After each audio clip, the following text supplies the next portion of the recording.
Okay, on today's episode of Lessons in Leadership, we have Martin Keelagher, a serial non-executive director and investor, and also a philanthropist and a trustee of a charity. So, Martin Keelagher, thank you very much for agreeing to join us and take part in this Lessons in Leadership interview today. Well, thank you for having me, Paul. It's a real honour to be involved with this with yourself and the team at Hoffman Reed. So, Martin, I think what would be really good for our podcast listeners and viewers would be, first and foremost, for you to introduce yourself and tell them a little bit about yourself and some of the roles you have today and how you've got to where you are in your career. Sure. So, as Paul said, my name is Martin Keelagher.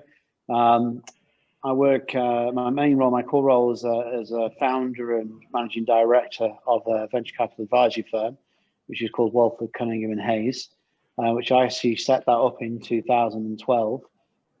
Actually set up after a number of years working in the banking sector in institutional finance, predominantly offshore. So I was working a lot in the offshore space across a number of different jurisdictions, so traveling quite a lot. And I really just saw an opportunity to set an entity up that could look to invest within small micro businesses and also in startup entities.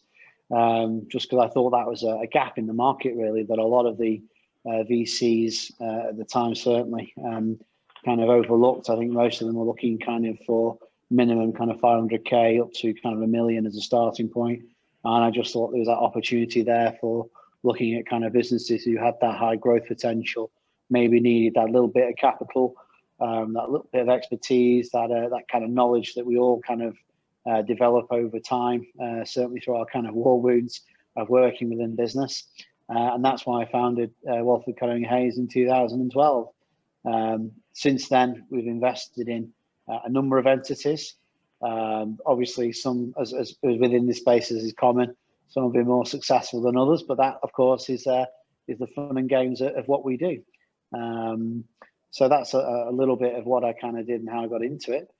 In terms of the sectors I'm involved with, varies quite a lot, actually, from leisure sector all the way through to security, technology, robotics. So we do a lot in that area, all the way through to PR, marketing, digital services.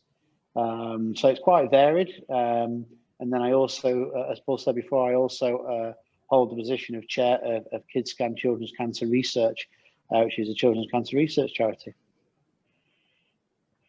And obviously, we're going through a very difficult period at the moment, Martin, in the world with the with the COVID pandemic.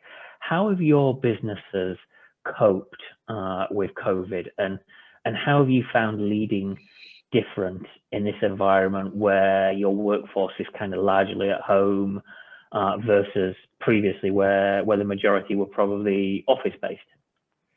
Yeah, sure. I mean, I think the pandemic's certainly been an interesting time for us all, really. I mean, certainly I've kind of worked in other downturns in 2008, for etc. You know, when I was in the banking sector, it was certainly a very challenging time. But I don't think it really kind of makes a comparison to what we're going through at the moment.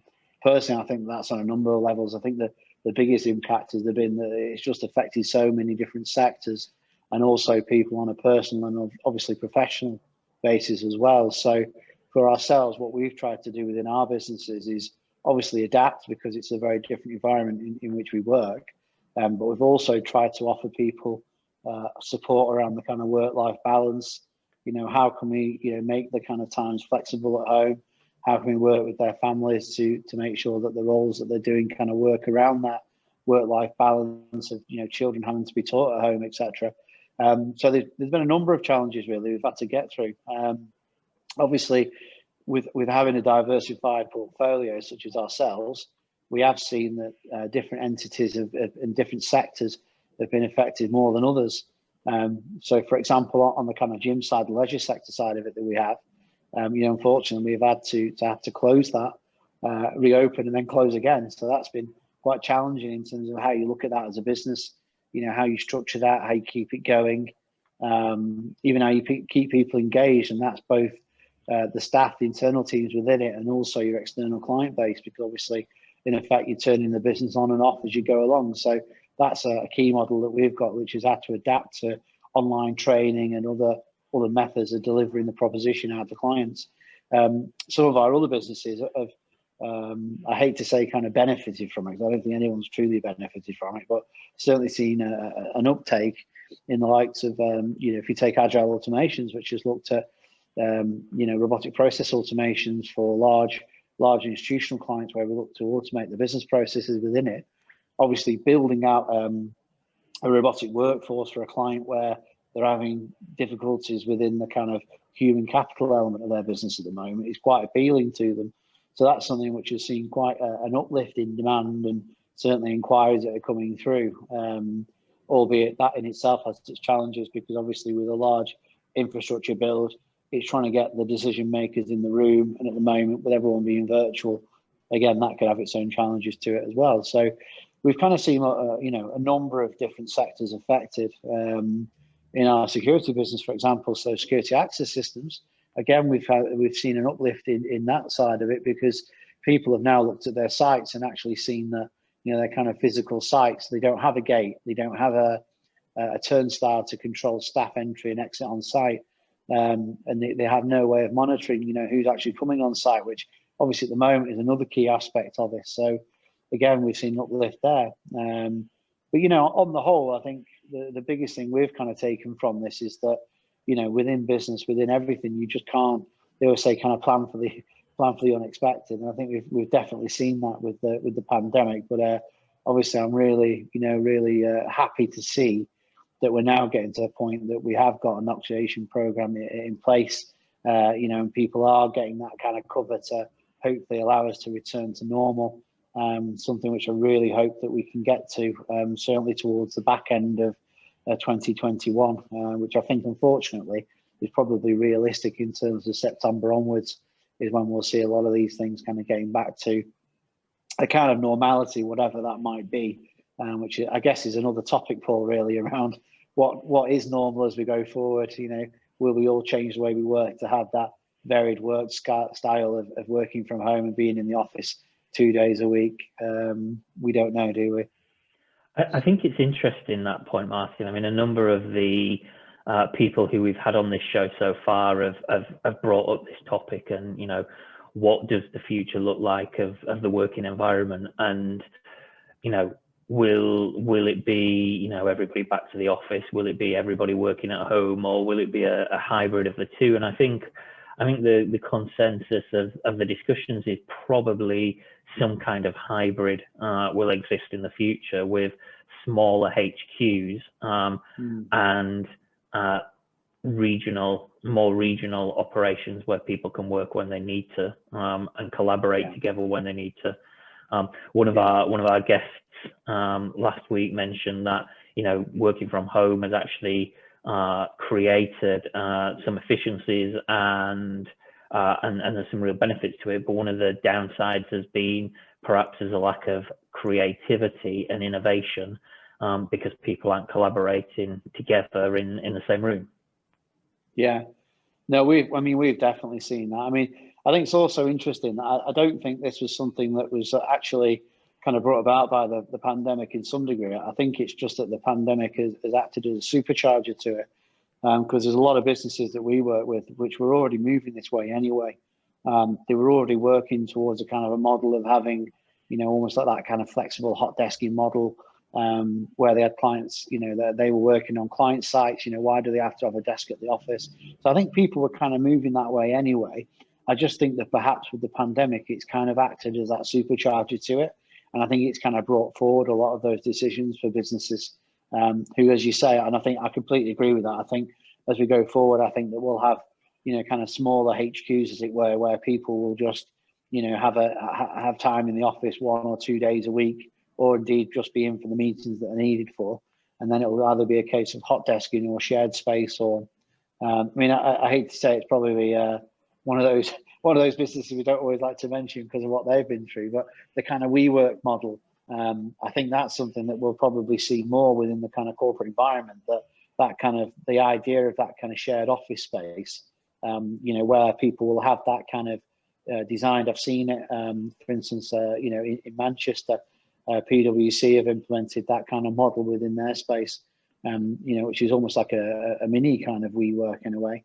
And I think that's really an innovative way of working. And I think it's quite, I think that's what staff will want as well. I think a lot of the kind of teams we work in, they're kind of really wanting that as an environment to work in.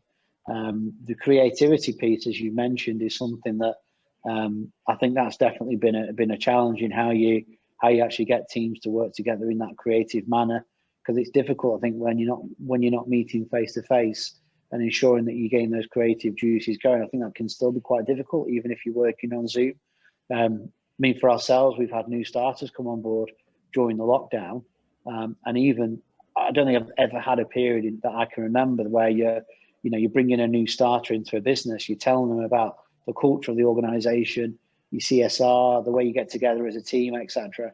And then you suddenly realise that the members that have joined the organisation that haven't actually met face to face with their team, with the new team members for the 6-month period that we've been on kind of lockdown. So it's a very new environment to work in. I think the other challenge, and you've probably seen this, Paul, with a lot of your clients, I think from a board member's perspective. So if I put my kind of non-exec hat on and chair role for a little bit there, I found that trying to have Zoom meetings, team meetings, etc., on very key topics, which we're all having to look at the moment in terms of our governance and risk controls and how we kind of get through this and come out stronger for it on the other side. Again, I found that quite challenging at times, because when you're obviously in a room face to face, you have that ability to kind of read people and kind of see what their thoughts are, not always from what they're saying, but often from the kind of mannerisms that they're giving you, and kind of reading that body language. And again, I found that that's very difficult on the kind of Zoom calls and others, because you don't have that physical interaction, even to the degree that some people obviously just put photos, don't they, on their kind of video as well. So you don't even have the kind of live feed on that side of it. So I don't know if that's something you've seen, Paul, in terms of being more challenging, but that's probably something else that I think from this that I found, and I've probably not seen that before, because you tend to be meeting people in between face to face, don't you, really? Absolutely. We had Phil Jones from Brother on the show a couple of weeks ago, and he was saying, one of the challenges he found is clearly when you're in the office and you walk past somebody, say hello, and you ask how they're doing, and you get those visual indicators that you can see from body language, and you can tell when something's not quite right. But via Zoom or Teams or any of the other video platforms, it's not quite as easy to do that, and it's not therefore quite as easy to lead and help and develop people and pick up where there are problems and assist with them and lighten the load for people. Yeah, no, absolutely. So hopefully, I think there's obviously still, as we've talked about, I think that working from home and having that flexibility is something that I think we'll all embrace as we move forward. I just think that perhaps I think it's getting that happy medium where people can still meet face to face and have that kind of physical interaction, and then obviously you're kind of subsidising that with video conferencing and so on and so forth. Probably yours kind of similar background to myself, Paul. So I know kind of video conferencing is nothing new for yourself, is it? It's been around for a number of years, and we've all kind of embraced it, previously and since it kind of came about. So I don't think it's going to go anywhere at all. I think that things will just improve and we'll get more used to it. And hopefully, as I say, if we can meet face to face in between, then we'll still get that kind of interaction and ability to support people more. Yeah, absolutely. I think the thing for us is, video has been around for a long time now. We've been using it for the best part of 10 years as part of our process. And I think what's happened with the pandemic is it's forced us to use it more, and it's probably streamlined our processes a little bit more and significantly reduced commuting times. And therefore you can probably be a little bit more productive as well. However, the flip side of that is life tends to exist in 30 or 40-minute bursts of Zoom or Microsoft Teams. And as such, you don't necessarily get those interactions that one would normally get, face to face. Yeah, Zoomed out is a key phrase, I think, that I keep Yeah. hearing, which I, is I think it may well enter the Oxford English Dictionary yeah, this year. yeah, which is slightly unfortunate for Zoom because most of the time people might be on Teams or WebEx, but it seems to have been referred to as zoomed out now. So, Definitely. but yeah, yeah. One of the things you've mentioned quite a bit there, Martin, as we've been speaking, is working with individuals and team performance and how to get the best out of individuals. How have you sort of managed to maintain compassionate leadership within this environment, whilst obviously being able to drive the organisation forward and look for new opportunities and get people to grow? Yeah. I mean, I'm not going to. It has been challenging. I think probably most of the people you spoke to have said that, Paul. That I think it's been challenging to do that. But we have really made an effort to make sure that our regular one-to-ones are continuing, that our training is continuing. So we've certainly not took the the foot off the gas in terms of how we invest in our staff. We've tried to encourage them to actually look at different courses that they might be able to look at that are online. Which is another key thing as well, of course, that a lot of the training providers have actually moved to an online basis, which has actually allowed people more access to that. So we're trying to encourage staff to look at what modules you might be able to look at, what they can train up on. I've kind of tried to reach out to people more. I've probably actually done that, if I was being honest, I've probably even done that more during the lockdown because I've felt very much that you have to be more proactive in doing that. So again, if you're in the office, you kind of see someone, you go, let's have a chat, let's go and grab a coffee. But I mean, I've found myself really making that effort to reach out to people, whether it be a call like this or, even WhatsApp and things like that. So we've used like a lot of instant messaging. I'll just reach out and go, how are you getting on? How's this going? So I've kind of found in some respects that we're kind of even closer, in terms of the kind of teams and how we work. And that's something we've had to do to kind of, build those kind of relationships and make it that more that it flows that you'd normally have in the office, which I think is quite powerful. Certainly kind of the mental well-being and even to an extent, the kind of the wellness as well of the teams, we've kind of really tried to be aware of that as well. So, where we've probably had to work to quite severe, tough deadlines in the past, we've tried to be more understanding perhaps of other kind of impacts on people's working life right now. So the fact that they're at home, the fact they might have to put the young ones to bed at 7 o'clock, that these all these kind of things that go through that in the day where they're then having to teach them at home. We're trying to be much more mindful of that as a business and how we can kind of support that more. So I think that's something that we've tried to do.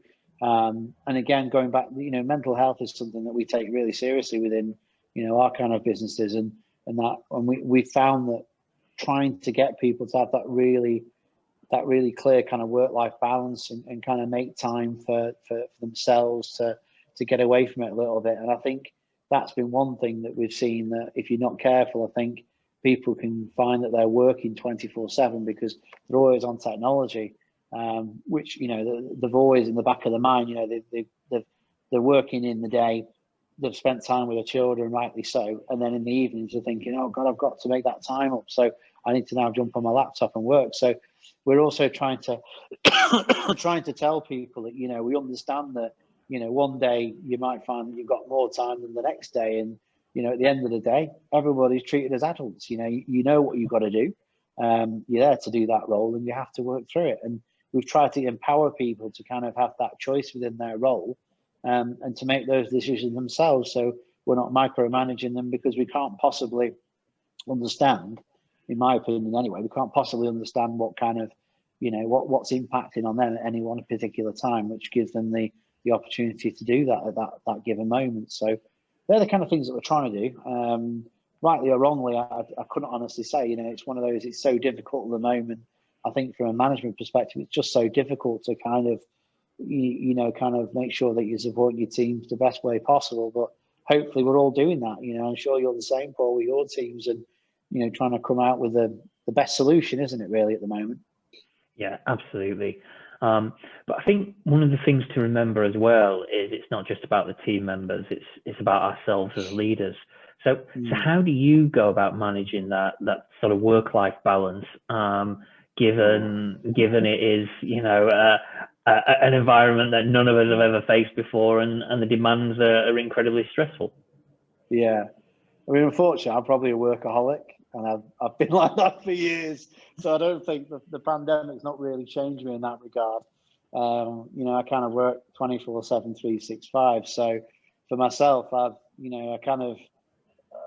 do work a lot, and I am becoming more aware that perhaps I need to look at the work-life balance.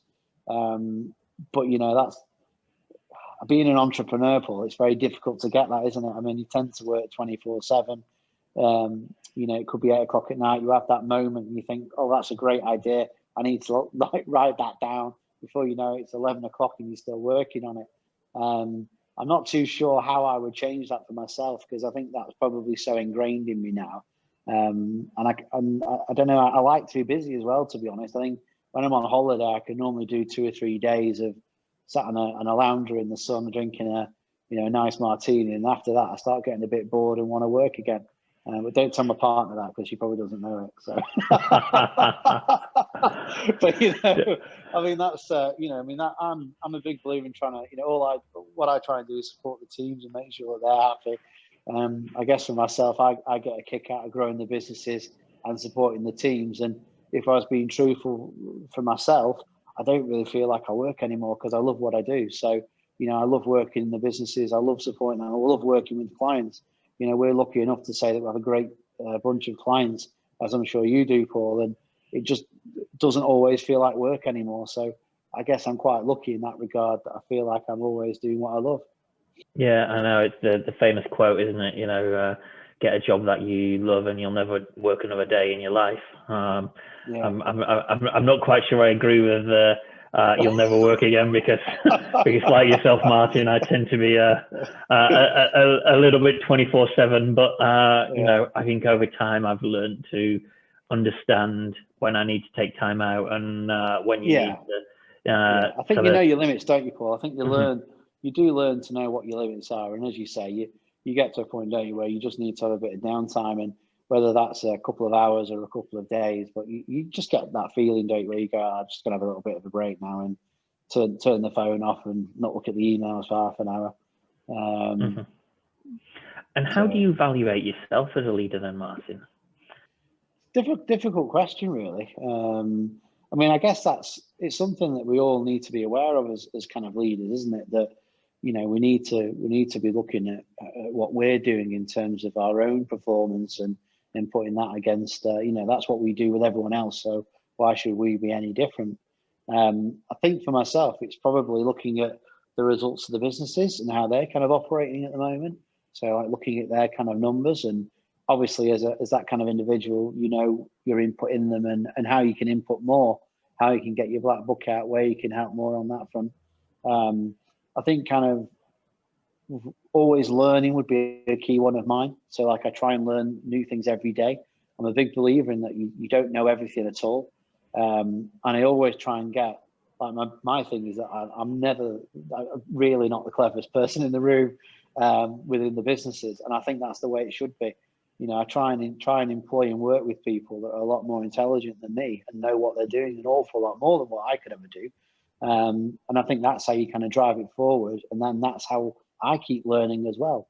So I can work with those individuals and grow in those companies and organizations. And by the same time, I'm learning myself and pushing myself forward, and taking myself out of those kind of comfort zones that I think it's very easy for you to kind of fall into that if you're not careful, and continue to kind of sit in that comfortable chair and be happy with where you're at, I guess. But for myself, it's always trying to drive it forward, and see where else you can go, see what other opportunities are out there. And I kind of look back, and I guess I gauge myself on that. How many new businesses am I working with and that I hadn't done in the last 24 months? What different sectors are we in? What difference are we making? And for myself as well, I'm very lucky in regards to when I ask the question of what difference are we making, that's not always down to the bottom line and in commercial terms as well, because obviously I'm lucky enough to chair a children's cancer charity. So in that case, it can be what difference have we made to young people's lives that are suffering from cancer. So I'm quite lucky in that regard as well, that, I get to look at it from several different aspects, and hopefully when I look back on that, I can kind of see, perhaps where I've added value and help those kind of businesses move forward, and also, help develop the individuals within them, and how they can kind of move forward, and hopefully they've got a better skill set for it as well. Yeah, I mean, I'd just like to pick up on that point, Martin, around the children's cancer charity. I mean, obviously the pandemic has had a huge impact on business and every industry, but the charity sector in particular has been hit quite hard because businesses aren't doing the same level of giving and working with charities as they normally would, as they're focused on staying in business and being around. So what are some of the challenges you faced in the charity, and have you overcome them? Yeah, I mean, the honest answer is they've been huge, probably bigger than any of the commercial businesses that I'm involved with. I mean, I think, was it February we had the first lockdown? I can't quite remember, but it was March, wasn't it? I think March, it was the end of March. Yeah. Yeah, when that happened, our income in the charity just fell off a cliff. It was, it just literally went almost overnight, really, because you are dependent on working with businesses. You're dependent on events. Events is a huge one. Getting people out that are running for you, perhaps, or cycling or swimming, or any of these things that require participation within a crowd of people. They just got cancelled overnight. So it's hugely challenging. It was challenging in terms of how you manage your team, because obviously the kind of business is there one minute and going through that the next.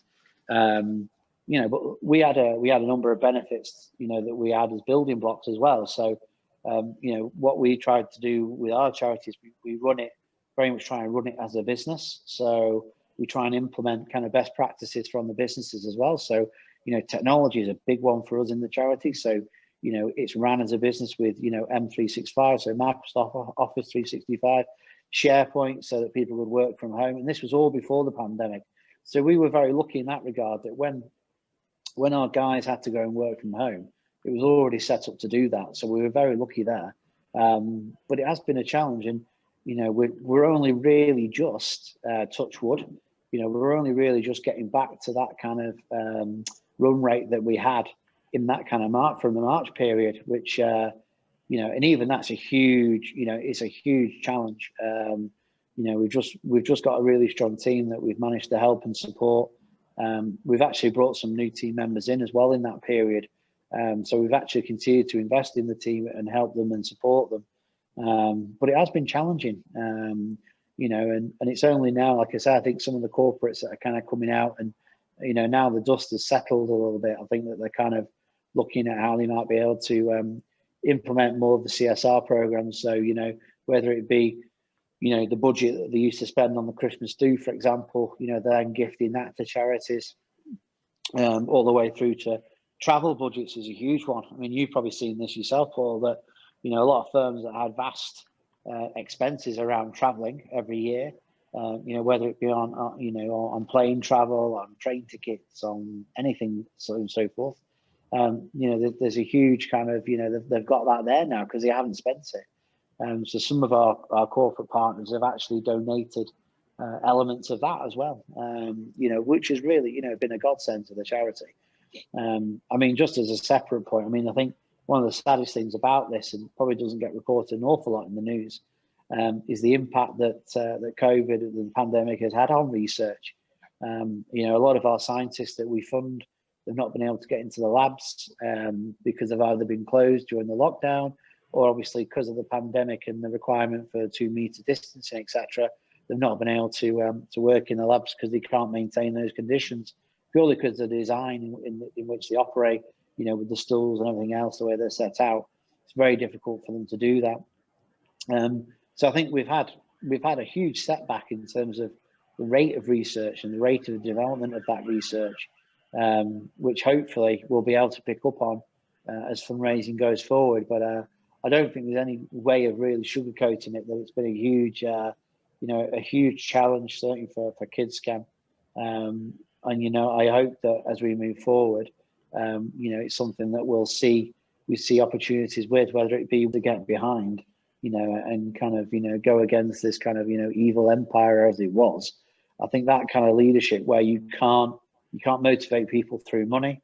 You can't just say we're going to pay you more money, you work harder.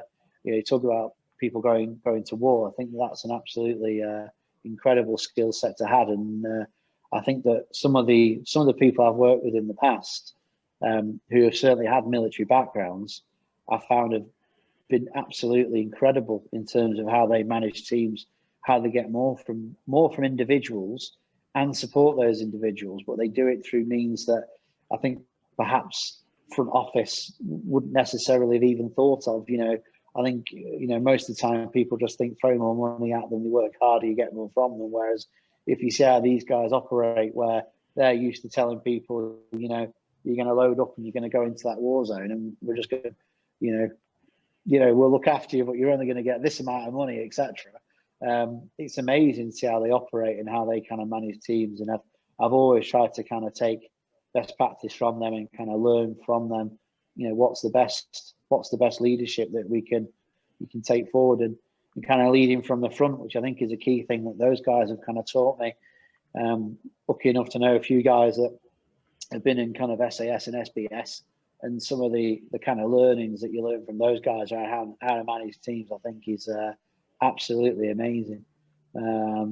Obviously, I've read a lot of the kind of autobiographies on kind of entrepreneurs and how they manage teams and how they've come to succeed. But I would say that out of everyone I've come across, I think guys that have had that kind of military background, I think they've been the people I've learned the most from. That's what I would say. I don't know if you would say that, Paul. I'm sure you've worked with a few guys with that background as well. Yeah, definitely. And I think it was interesting there. You picked up on a couple of leadership qualities, and one of the things you said there was leading from the front, and sort of showing the way, not necessarily telling people how to do things. Which kind of brings me nicely into another area which I'm quite fascinated with, and it's what leadership qualities do you think are overrated? We often get asked some interesting requests from clients, and there are certain qualities and aspects that we see which we question why a business would need them. So which qualities do you think are overrated, and why would you say so? It's an interesting question to ask me, actually, because quite emotive in some regards, because the biggest one I would kind of say is grey hair. And when I say grey hair, is that when I go into like kind of non-exec roles and go for the interview process, etc., I think a lot of people think that to be an effective non-exec that can add serious value to a business, you have to have the kind of that look, the kind of grey hair look, the 40, 50 years in a large accountancy practice, blue chip, etc. And then that's your kind of non-exec, typical non-exec. And I think now more than ever, I think that we're going to see that non-execs are becoming younger.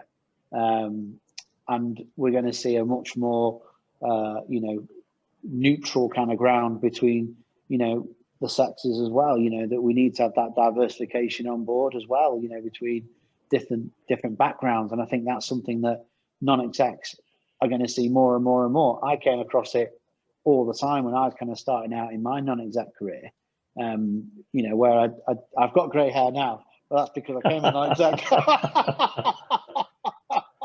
Yeah, that's probably not selling non-exec roles very well, but anyway. So when I started off, and you'd kind of go in there and you didn't, you just, didn't have that kind of grey hair, as I say, and everything else, but people kind of look at you. And I think now more than ever, we have to have diversification on boards where it can be from any different age group, any different background, ethnicity, etc., because everyone has a different viewpoint. So boards, if they want a true level viewpoint of how their organization is carrying on, I think that bringing someone with different backgrounds in, for instance, you look at tech companies now, you look at Zuckerberg, for example, top 5 richest people in the world, he's not got great hair. He might have a little bit now, but he's not, and that's someone, again, that perhaps historically, and maybe you could know this more than myself, Paul, but historically that's maybe someone that people wouldn't necessarily think of being a non-exec director. Whereas I think that more now as we move forward, I think you get to see younger generations coming through, technology bias, etc., etc. And I think again, kind of leading into that, my other kind of aspect is that a lot of kind of roles will ask for qualifications, which there might be a lot of time a kind of an MBA bias and so on and so forth. And they are amazing qualifications to have, absolutely tremendous. However, all I would say is obviously I don't think there's any replacing experience. And I think experience, and again, whatever age you are, whatever background you are, experience is something which is always going to add value, because if you've been through that situation before, you can always add that. You can always bring that to the board, and you can always add value through sharing that knowledge and that life experience.